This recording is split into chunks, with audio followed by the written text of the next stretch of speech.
it's 5 p.m. I'm Olivia Lindley. And I'm Jake Penkethman. This is Salford Now. Here's what's coming up on today's show. And I'm here live at Eccles Leisure Centre as people have been coming to get their booster jabs as well as their first and second vaccination. We hear one individual story on how gambling has affected their life. 48,000 from BPD local, and also in £18,000 worth of debt. So we're talking over 60 grand, aren't we? Reaching for the stars, one Salford man has written a book all about his celebrity encounters. Literally the first question I asked when I got the positive test, literally said, am I going to die? It's a place where we had all hoped we wouldn't have to fall back to, but as of today, face masks are once again mandatory in public transport and in shops. The government have imposed a decision following the increased rise in the Omicron variant. Yesterday, they announced plans for all over 18s to receive their booster jabs in a bid to continue to protect society. Our health correspondent George Booth has headed down to one of Salford's vaccine clinics to see how things are going. So George, what's the latest? Thanks for that, Jake. So yes, here I am at the COVID vaccination centre over in Eccles at the Leisure Centre. Overall, in England, 69% of the population have been fully vaccinated, with this figure going to be steadily rising in the next few weeks, hopefully. That is what Boris Johnson's plans are. The sheer demand today have been very, very good at Eccles, and there's been queues outside the door as we arrived earlier on this afternoon. Today also marks a monumental step for the general public going into shops and supermarkets as face masks are now mandatory. Our associate, Harriet Haywood, has also gone to find out more to see how it's been affecting commuters. I'm here outside Salford Crescent today as the new rules have come into place. As we reported yesterday, anyone arriving in the UK will have to take a PCR test and isolate until they receive a negative result. Anyone using public transport or going shopping will also have to wear a mask. Anyone found to not wear a mask could be charged up to £200 for their first offence. But are the people in Salford worried about the new variant, and are they taking the new rules on board? I'm not gonna lie, I totally forgot about that, so I've not brought a mask with me, no. When I travelled maybe a month ago, there was a lot less people wearing a mask, but now people are starting to wear a mask again. And I think because it's winter and there's a lot of germs anyways, people are more cautious about getting COVID. It's probably because it was brought in just the other day, there's quite a lot of people with face masks. I don't particularly like having to wear them, but if it's for the good of everyone else, I guess. I'm already wearing one, and probably because I want to be careful. It kind of scares me, but at the same time it doesn't. I mean, I wear them generally anyway, but I mean, it's not that much of a bother, and I just think it's probably the best thing to do. So. The Omicron variant has over 30 different mutations which could potentially resist the vaccine, which is why some of these new rules have been brought into place. They will be reviewed in 3 weeks' time. But for now, however, restaurants, cinemas and pubs will not require mandatory face masks like they were before.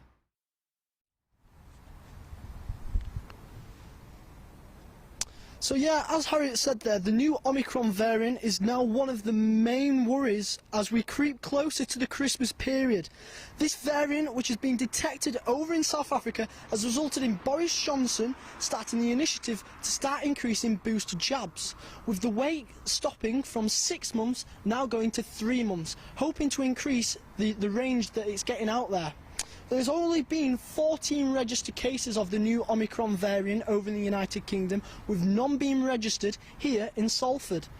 So masks have been a familiar sight for us all this past year, but being out and about today in Eccles, we haven't actually noticed a massive increase, especially on public transport and especially in our major supermarkets that many of us are visiting. So all over 18s in the UK will be offered this new booster vaccine, and as mentioned, it is a now 3-month wait between dosage. So that's all from us here in Eccles Leisure Centre, and back to you guys in the studio.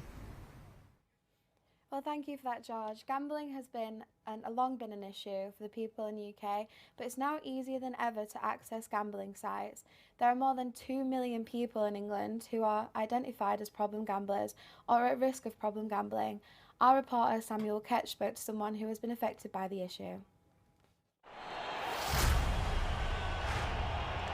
Gambling, you see it everywhere. The industry spends over £1.5 billion in advertising, but it makes between 60 and 80% of its £4 billion profits from just 5% of the people who gamble. Overall, I lost 48,000. Well, I stole 48,000 from BPD local, and I'm also in £18,000 worth of debt. So we're talking over 60 grand, aren't we? Rachel was a regular 30-year-old who had never set foot in a bookmaker's or a casino. Then she began playing casino games online. I just got dragged into it, yeah. I just thought, oh yeah, I'll have a couple of spins on this or whatever, and then I just got carried away, very much so. Matt Cousin is a lived experience gambling campaigner. He says there is no such thing as winning when you gamble. You can't win in the long term gambling on slots and roulette or casino games. It's impossible. It's mathematically impossible. So if you're gambling to win, that they won't let that happen. While Rachel struggled with online gambling, campaigners say there is still an issue with in-person gambling. Down this one street in Salford, there was 4 fronts alone. Across the whole city, there is 43, 21 of which belong to Betfred, which originated in the city in the 1960s. The gambling industry and the bookmakers used to say, well, we go where there's the demand and there's the footfall. Well, the demand may well be in deprived areas, and you may well have calculated that. I mean, that doesn't mean it's right. But recovery is not easy, and the harm leads people like Rachel to dark places. I've also tried to commit suicide myself 3 times, actually, by overdose. Matt Gaskell, the clinical lead of the Northern Gambling Service run by the NHS, hopes that people will make use of the Salford service at the Keys. To help people feel like they can have the confidence and the permission to come forward and feel confident that they're going to be listened to and not judged, and help them to get the support that they need, and they can get that at our clinic. We reached out to Betfred, the Betting and Gaming Council and the Gambling Commission, but had no response. Samuel Ketch, Salford Now. When was the last time you felt truly inspired? Well, one Eccles man has made it his mission to inspire those around him with his latest project. I spoke with him to find out all about his incredible life. I hinted to Duncan that I'd seen Peter on his phone outside, but he'd shot back in before I got a chance to even say hi. This is Kyle Wells, the author of the new book Friend to the Stars, which tells of some of the amazing encounters Kyle has had across his life. Kyle has suffered from a rare form of muscular dystrophy all his life, which has left him in a wheelchair since birth. Only 4 people in the UK suffer from the same condition as Kyle. When Kyle contracted coronavirus last year, it threw up a multitude of worries for himself and inspired him to embark on what he calls his most inspirational project to date. I decided to do it when I had COVID, because I obviously didn't think I was going to survive COVID. Literally the first question I asked when I got the positive test literally said, am I going to die? And it's a very lonely experience. So sitting there having COVID, just decided there and then, if I get better, I wanted to do the biggest project I've ever done. Almost as at that point, I thank you for, even getting through it.